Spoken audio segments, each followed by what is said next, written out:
Bjork Vulnicura, her 2015 release, came out earlier this year, right around, I believe it was mid-May or so, maybe the beginning of April. I've been promising a review of this for many months to you, and I've refrained from doing it, not because I don't enjoy the record, but more because when it comes to reviewing Bjork, it's difficult. See, how does one review an artist like Bjork? Because it's very easy for a music critic to review a new artist, a new band, and say, they sound like this, they sound like that. Bjork, for the bulk of her career, has sounded like nothing else. You can certainly see that she's taken influences from when she was lead singer in the Sugar Cubes in the late '80s, there was definitely Talking Heads influence. There was definitely, obviously, some comparisons to artists like Kate Bush, but Bjork, for so much of her career, has been very much about forging forward and developing her own sound. And this album, Vulnicura, is very much in keeping with the steamroller that is Bjork, that she has been continuing down this path. So, for those of you who haven't bought this yet, the question is, what does it sound like? And for those of you who are Bjork fans, you know what Bjork sounds like. For the most part, since her Vespertine record 15 years ago, Bjork has very much been one record has very seamlessly flowed into the next. There's been a few variations here and there, song-wise, but overall, as far as the records go, Bjork hasn't really done anything out of keeping with what she usually does. And so, is that a bad thing? This album is 9 tracks long. It's a full-length record. The songs are well-formed. The songs are well-arranged. There is a large amount of vocal instrumentation here, meaning vocal samples are being used as the instruments as much as the actual lead vocals are delivering the main punch of the song, the main hooks. I will admit there is part of me that kind of misses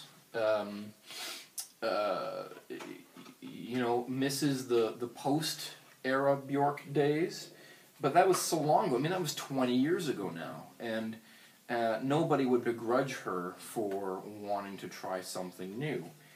That being said, Vulnicura doesn't necessarily sound like anything new. It, as I've already said, very much follows the path that she has set for herself. And sometimes you even wonder if she actually knows where that path is, whereas she just really wants to do the best job she can to be prepared for that path. I think for Bjork, it feels like when you're listening to a new album material from her that she doesn't really know where she's going, but she knows how she wants to get there. So, Vulnicura by Bjork, she's no longer on a major label. She does have major label distribution deals to get her albums out to the masses, but she is very much just doing it on her own. It is, as is typical, evocative artwork. Lyrically, it is what she does. Very much talking about her feelings, very much talking about love lost and love won, and there's been very few artists, at least that I listen to, that talk as frankly about love in a joyful way and in a hopeful way than Bjork does, and that's still very much present.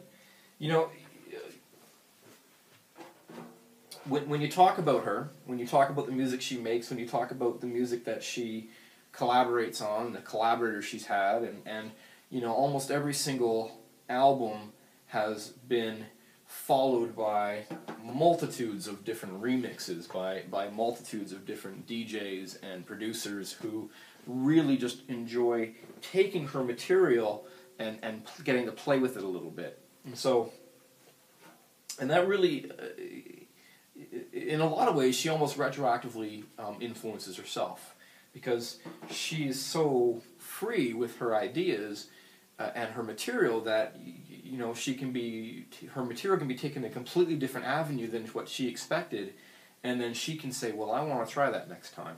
And now, over the last few records, while what she does is still fantastic, it feels less adventurous, and yet still so good. Like, this record is just so good, but there's nothing surprising on it. Which, again, is that a bad thing? I don't think so.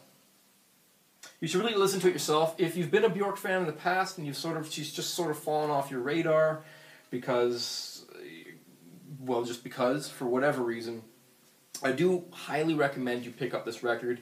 You can get it any number of places. You can digital download stores, you know, any number of record stores around wherever it is that you live and however it is you get your music. I really do recommend Vulnicura on the One Little Indian Records label by Bjork. I think you'll enjoy it greatly. If you are thinking about just getting into this curious musical creature that is Bjork, I would suggest starting with an album like Vespertine or Post. Debut, of course, is still excellent. But Vulnicura holds up very, very well. But if you've never heard anything else that she's done, this will take you for a bit of a loop. So, my name's Daryl. I have been your critic. This has been Album a Day Online. I've got a couple new records that I want to catch up. I want to try to do as many of these as I can. Maybe truly make this show an Album a Day Online again. Like, subscribe, you know, pass this along. If you are Bjork watching this, I love you. And, oh, if you're a Bjork fan and you've never watched Dancer in the Dark, which is a Lars von Trier's film from 1999, or was it 2001? Somewhere in there. It is just a fantastic, fantastic movie, and Bjork does a wonderful job. Okay, I'm done saying Bjork. Vulnicura. Pick it up, find it where you find it. Don't stop listening to music, don't stop discovering new music, and drop me a line, tell me what your favorite Bjork record is, and I will see you again tomorrow, let's say, for another album review on Album a Day Online. My name's Daryl, I've been your critic, I'll see you again.